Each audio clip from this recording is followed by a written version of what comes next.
Welcome to EliteGuitarist.com. My name is Ines Thomé.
And I should say welcome back, because this is the third movement of La Catedral by Agustin Barrios. It's the Allegro Solemn, so it's a fast movement. It's the final movement of this piece, and I hope you enjoy this video. I would like to thank our friends from Guitar Salon International in Santa Monica for letting me borrow this beautiful guitar. It's a 2005 Fritz Ober guitar from Germany. Please enjoy the video. Thank you. I would like to start with measure 1, and we have a very distinct arpeggio in measure 1, which will repeat throughout the piece. So it's good if you just start by learning the right hand by itself. We pluck the 5th string.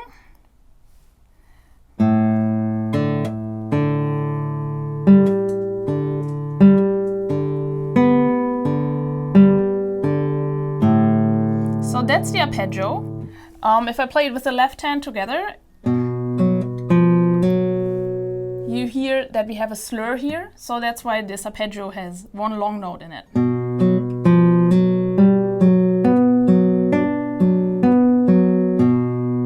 So let's go back to just the right hand by itself. So it's P, A, I, that would be the slur, and then A, I, A, I, A, I, A, I.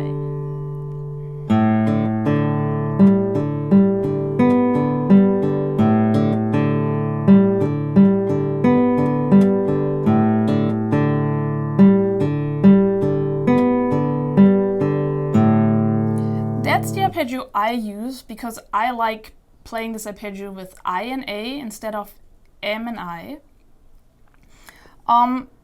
You have many options, and you really have the choice of what you to play. I just show you a couple standard solutions for this first arpeggio, and it's very important that you figure out what you like best kind of before you really start learning the piece, because that's something you play many times. I don't know how many times in total you will play this arpeggio. So really take your time and figure out what is the best version for you. So I showed you what I do with I and A. I like this because my A finger feels more flexible in this arpeggio. I feel less stuck. If I play it with the M finger, I feel a little bit more stuck. So just try it out and see what you like. So the other option would be to just play, instead of A, just use M. So then it would be like this.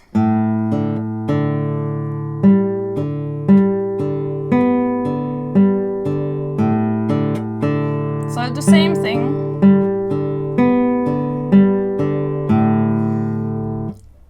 Just using M instead of the A finger. Then you have a third option, is if you don't like to repeat one combination so many times because it gets really fast at the end, if you feel like this is not comfortable for you, or you're not fast enough, you get stuck or something, just try out this last option I guess you have. I mean, there are always more options, but those are the three major ones people use most. And that would be P, M, I, M, I, M, I, A, I, M, I. So for the highest note, you would use the ring finger, and that gives you your like full plan setup. If you prefer that, then that's a good option too for you. So really just try out different ones. Let's go through them all again. So P, A, I, A, I, A, I, A, I, A, I. The next one with M. P, M, I, M, I, M, I, M, I, M, I. And now the mix of both of them. P, M, I, M, I, M, I, A, I, M, I. So the piece really never stops. It's very long and it's very easy to get very tight. So keep in mind that you need a solution which is also relaxed, so that you really have the endurance. It's really an endurance game with this piece for the right hand. So I like, just for relaxation, I like to really put my thumb always back on the 6th string.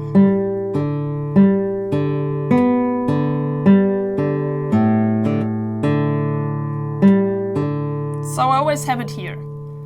And you can really add the weight of the arm. You don't have to like push it down, but you can really feel like your arm is resting on your thumb. That helps me a lot. Another thing which I really like, and we should practice that when we practice slowly, just the right hand by itself, is that we really prepare each finger. That's pretty much important for any kind of arpeggio you play, is that you prepare the fingers. When you play really fast at the end, you just let go of that and try not to control it. But when you practice, that really adds stability, and it adds a good feeling for the hand. You really feel secure and safe. So I prepare When I play P, I prepare the next finger. Now already I play the I finger and my A finger is already prepared on the next string. And I do the same thing. Now I play A and prepare. And now my thumb is already prepared. So it's really, I always prepare the next finger in the moment I pluck one. So I pluck P, prepare A, prepare, prepare, prepare.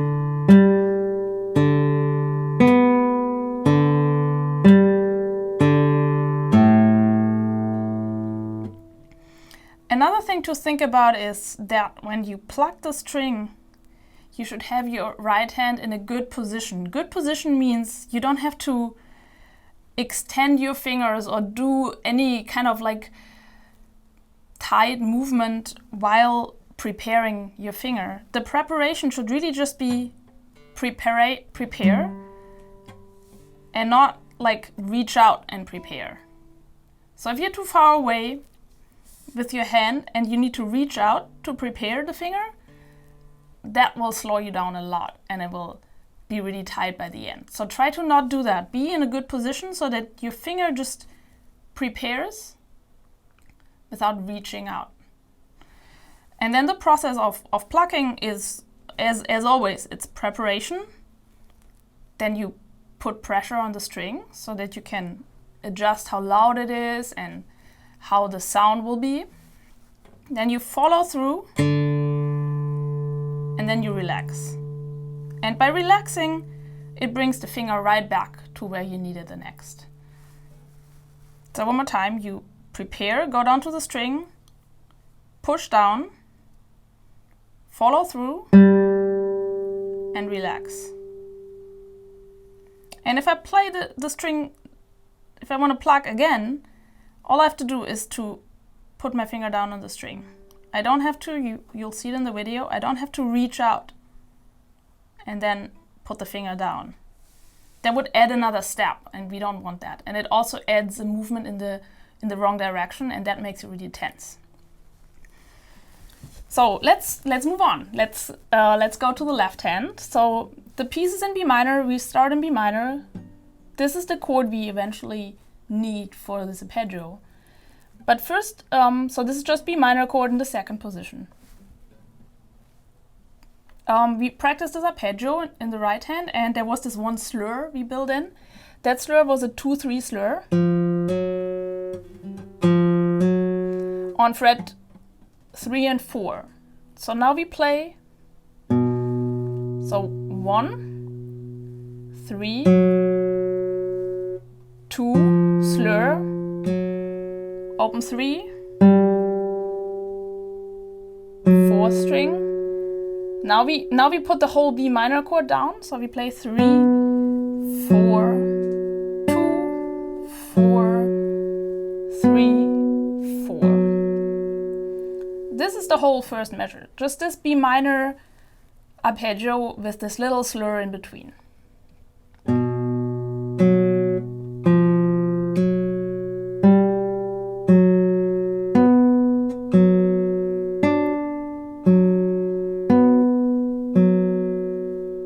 That's it.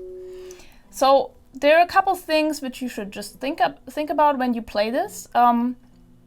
This slur, it's important to be as relaxed as possible. It's not just a demanding piece for the right hand, it's also a demanding piece for the left hand when you consider the length of it.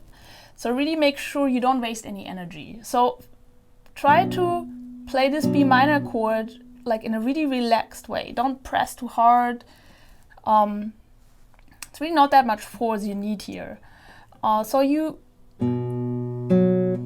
also for the slur, do it in a relaxed way. So your third finger is relaxed. And then you just engage the inner part of the hand to snap the finger on the fretboard. And then you can relax again.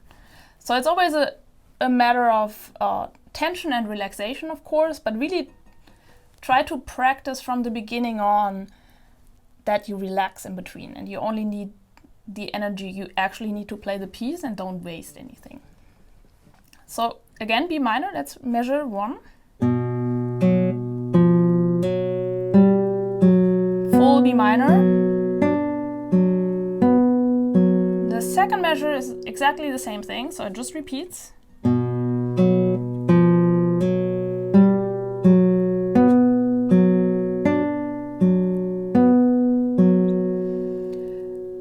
The third measure is a version of essentially G major with a B in the bass.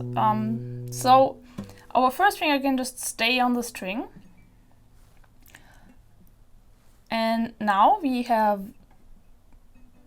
open our hand. And that's the chord we have in the end. So just get this chord ready, and then there will be the slur again.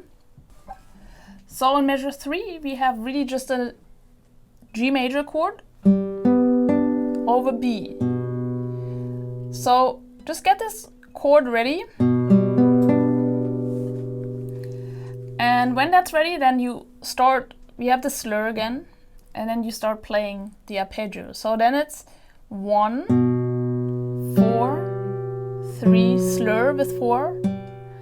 Now I'm just putting my first finger down to bar the third string, because that's what we need here. And then I put the whole chord down.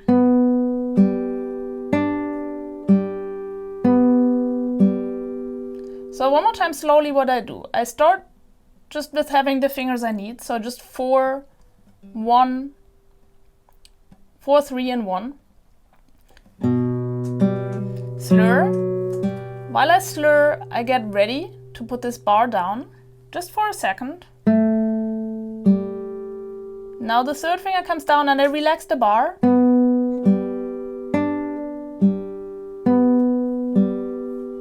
That way I don't waste any energy and I don't hold the bar for the whole measure.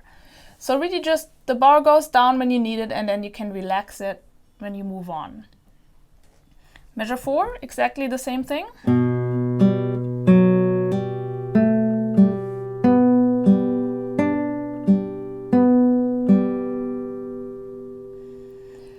Now what happens, it's a sequence. A sequence means we are playing the same thing, we just move it up. So we move it up a whole step. So we go in the 4th position and play the same thing. Little bar, relax the bar. So in this case we don't have G major, we are now on A major with a C sharp with a 3rd in the bass. So measure 3 till 6, I just play slowly, it's this pattern.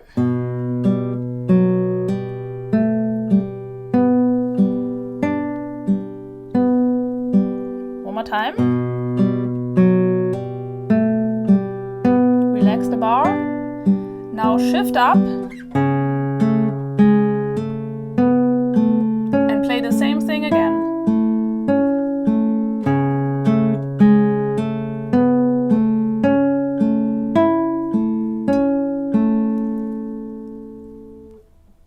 So now something else starts. It's very similar, but it's a new pattern. So far, the right hand was always exactly the same. So it's really worth practicing the right hand by itself. It just repeated 6 times. So just for getting an idea, I just play measure 1 through 6. B minor.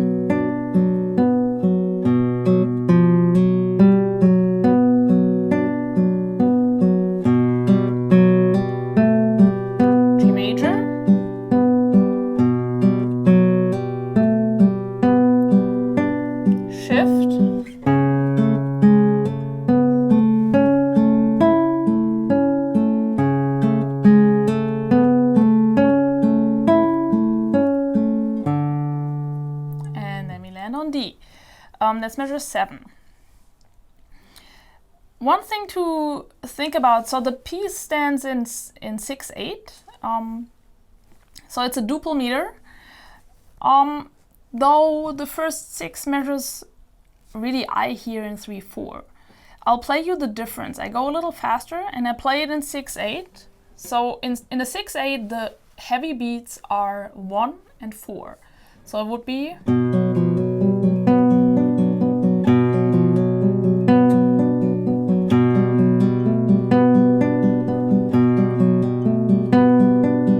So it's a swingy 6/8.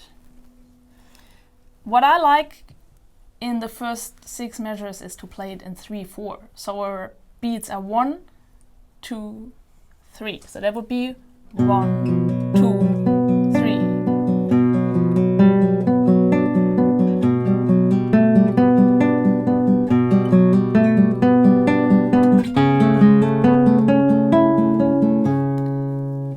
I like this version better because it makes the arpeggio and the whole pattern more interesting. And it's also, I like that it's a little confusing when you finally switch to 6/8. It just adds more excitement.